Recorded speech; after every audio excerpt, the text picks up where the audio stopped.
Hello everyone, welcome to the online Adhyayan channel.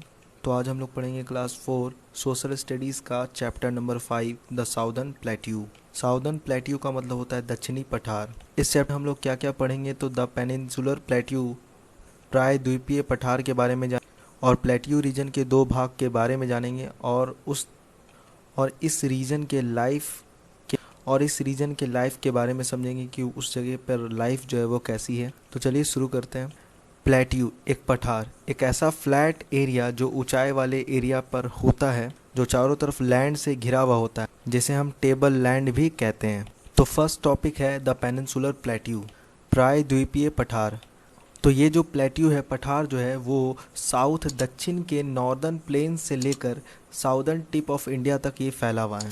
इस plateau region में कई सारे हिल रेंजेस है, जैसे द अरावली रेंज जो नॉर्थ वेस्ट में पड़ता है, और नॉर्थ ईस्ट में राजमहल हिल्स है, और ईस्टर्न घाट जो है वह ईस्ट में है, और वेस्टर्न घाट जो है वो वेस्ट में है। ये जो प्लेट्यू रीजन है ये रॉकी और अनइवन है।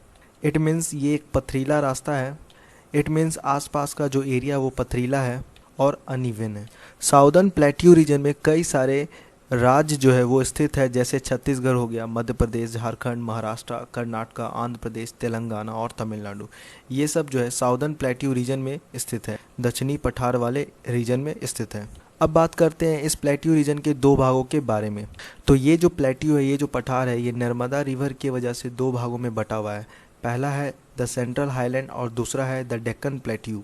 चलिए तो हम लोग द सेंट्रल हाईलैंड्स को समझते हैं। तो इसकी जो सीमाएं हैं वह दो यूनिट से मिलकर बनती है, Vindhya range by the Vindhya range. और ये जो सेंट्रल हाईलैंड है ये दो भागों में बढ़ जाता है, मालवा प्लेट्यू और छोटा नागपुर प्लेट्यू।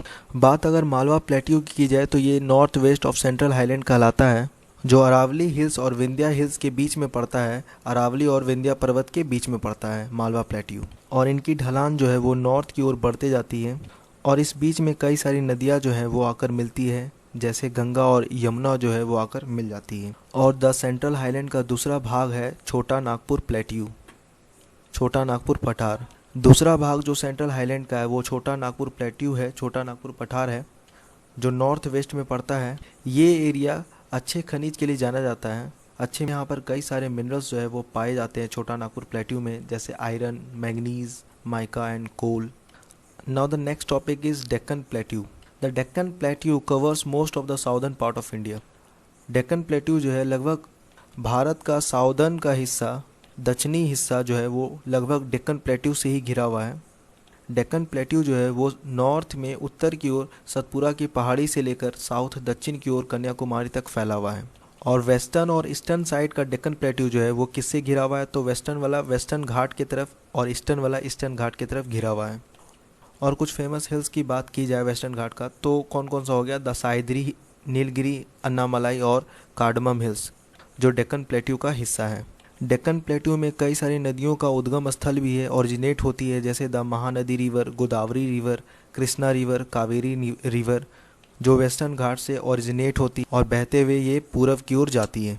बहते हुए कहाँ जाती है, तो ईस्ट की ओर ये जाती है। डेक्कन प्लेट्यू की सबसे बड़ी रिवर, डेक्कन प्लेट्यू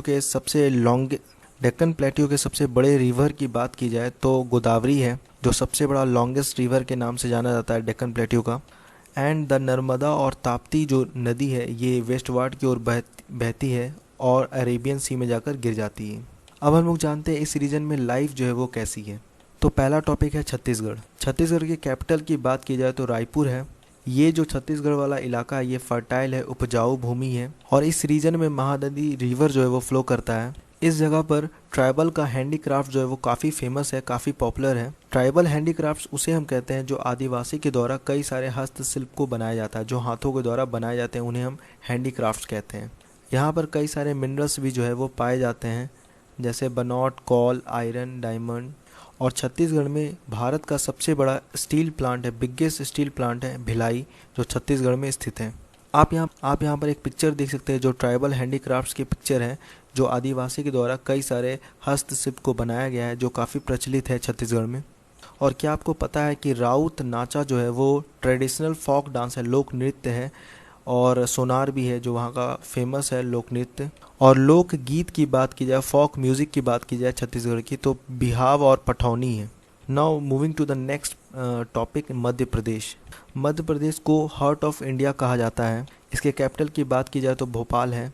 यहाँ पे कई सारे मुख्य फसल जो है वो मध्य प्रदेश के मुख्य फसल मेन क्रॉप्स की बात की जाए तो यहाँ पर मुख्य जो फसल है वो wheat, rice, pulses, soybean, cotton and mustard है।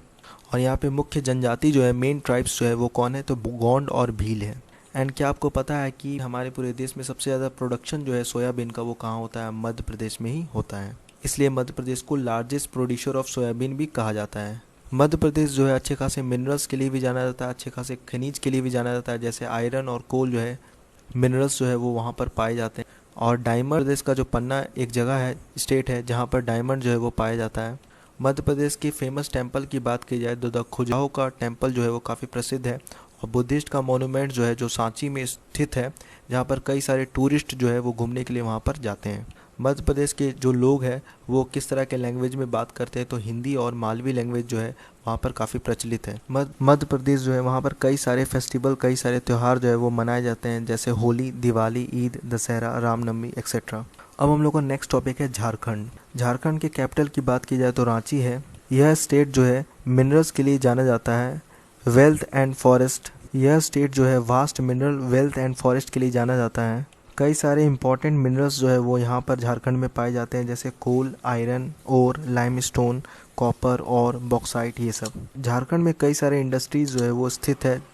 और झारखंड के इम्पॉर्टेंट सिटीज़ की बात की जाए तो जमशेदपुर, सिंदरी, बोकारो, धनबाद, हजारीबाग, ये सब कुछ इंपॉर्टेंट सिटीज़ है जो झारखंड के काफ़ी फेमस सिटीज़ है। Now the next topic is Maharashtra. Maharashtra का कोस्टल रीजन यानी कि तटीय क्षेत्र जो है उसे हम कोंकण कोस्ट कहते हैं, कोंकण तट कहते हैं। और बात अगर कोंकण कोस्ट के लोगों की जाए तो वहाँ का जो मेन ऑक्यूपेशन है, मुख्य जो व्यवसाय है वो फार्मिंग है, कृषि है। वहाँ पर लोग राइस एंड पल्सेस ये सब जो है वो ग्रो करते हैं। कोंकण कोस्ट जो है वो मैंगो के लिए भी काफ़ी प्रचलित है, काफ़ी फेमस है, आम के लिए भी काफ़ी फेमस है।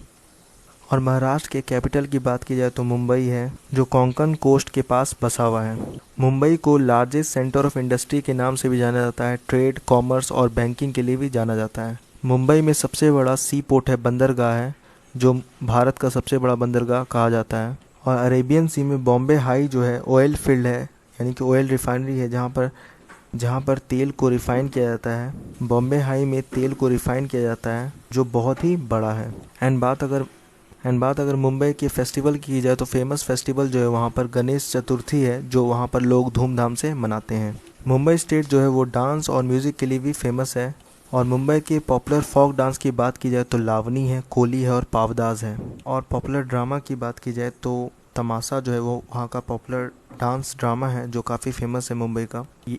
तो ये था पार्ट 1। तो अगले पार्ट में हम लोग पढ़ेंगे कर्नाटका और इससे रिलेटेड सारे क्वेश्चंस को भी करेंगे। Thank you so much for watching my video. Good bye.